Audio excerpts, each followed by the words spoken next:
Uh, this is a flood of poetry. But this is the last poem I'll be posting, maybe for a while, unless people like it, which I will, along with Let's Plays and maybe a song or two. But anyways, this is a poem I wrote after I had gotten into an argument about my dad, or with my dad, about transitioning, because I'm trans, if you couldn't tell. And if you couldn't tell, good on you for not assuming shit. But yeah, oh, that's, there we go. Oh, but yeah, so I wrote this after we had gotten into an argument, the argument mainly being about, whether, hurting, or whether getting, top surgery was me hurting myself or not.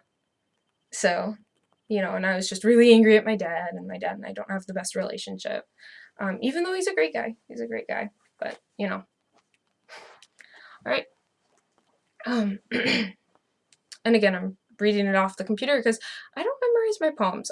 I'm really impressed with people that can memorize their poems. Alright.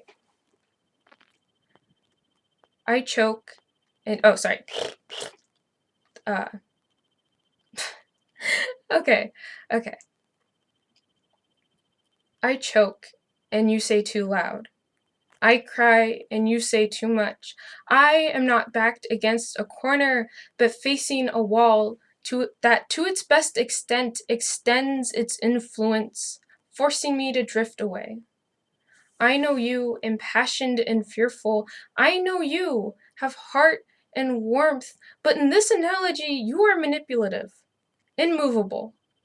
Where is the man who couldn't get to the library fast enough when I just began to read? Who I, swollen with pride for being your son, always wanted to be?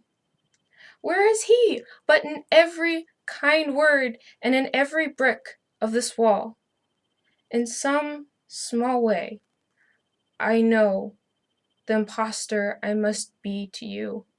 The bubbling, laughing daughter, now a stranger, demanding. But bricks cannot be my father, and cold concrete is not parenting. The man within me, the man I find myself to be, he will be my father. I will raise myself from the ashes of every bridge I tried to build to get to you. Why so much anger towards a bitter child who learned that being himself meant foregoing your understanding?